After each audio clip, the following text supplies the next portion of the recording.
It was my first opportunity to get a hold of one of these new Chrysler Hemi vehicles, and I wasn't going to let that go to waste. And welcome to Car Stories with Matt.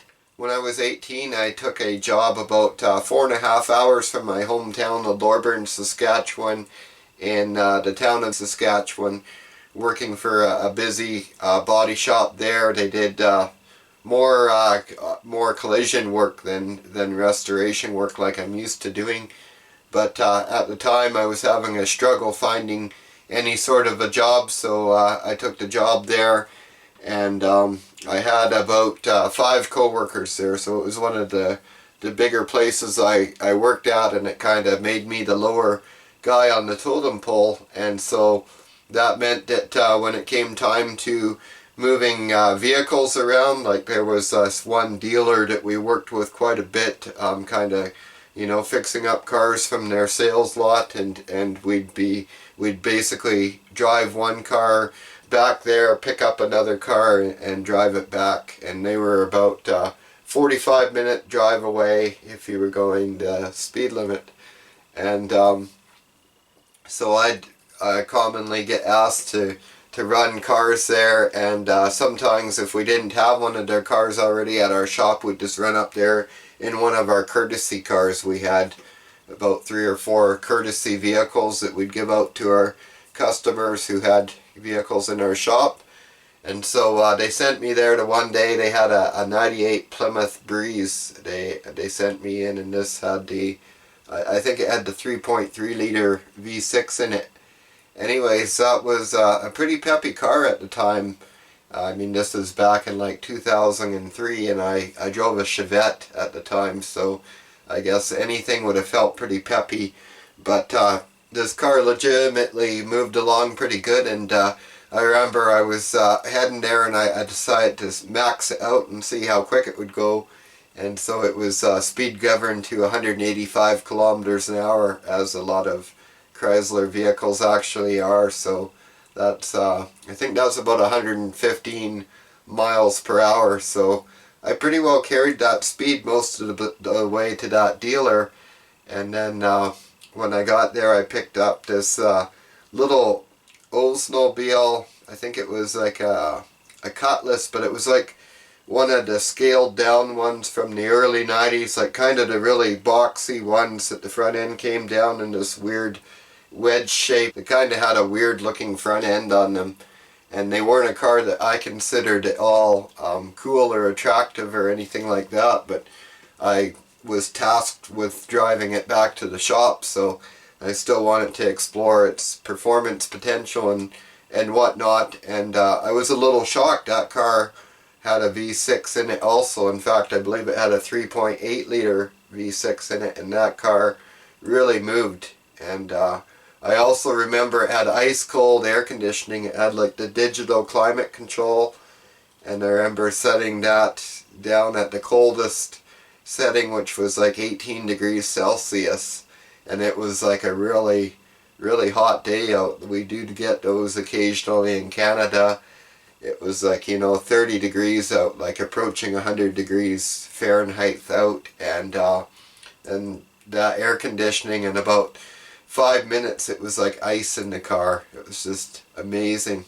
That certainly wasn't the coolest experience. The coolest experience was this was right around the time that the Dodge Hemi trucks had just come out with the the new 5.7 Hemi engines, and that was like a big deal.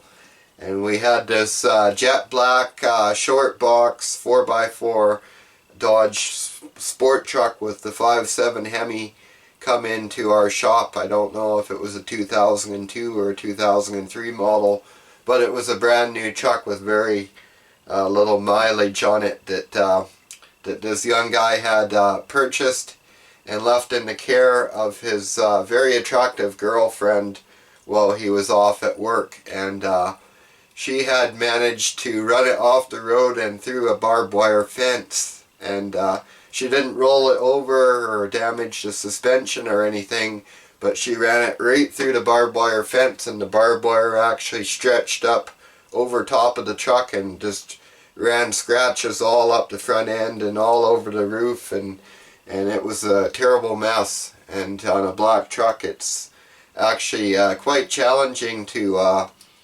you know, paint it and not be detected, you know, especially for somebody who, you know, bought a truck like that and keeps it really clean like this guy did and stuff.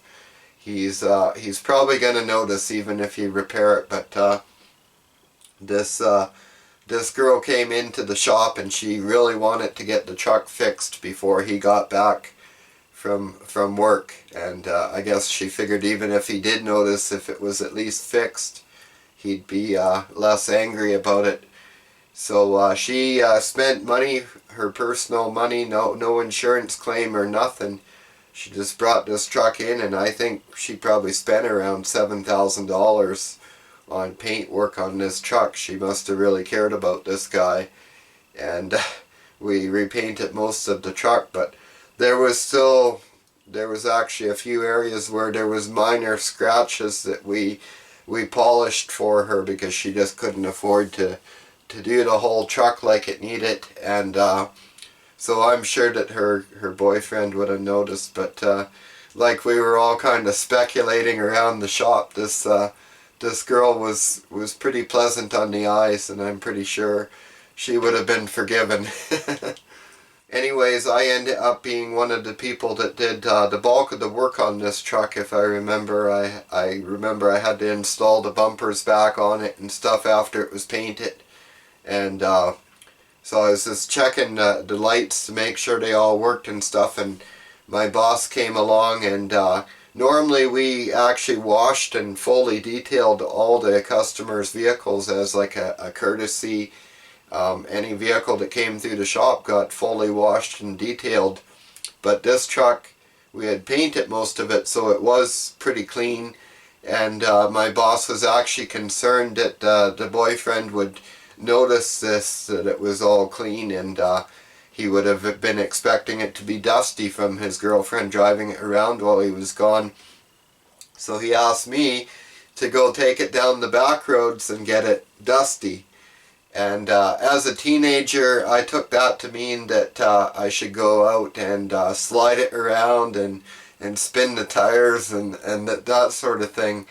And now I realize that he probably just intended for me to drive it down the road and, you know, let the cloud of dust that would naturally form do its thing. But it wasn't what I did.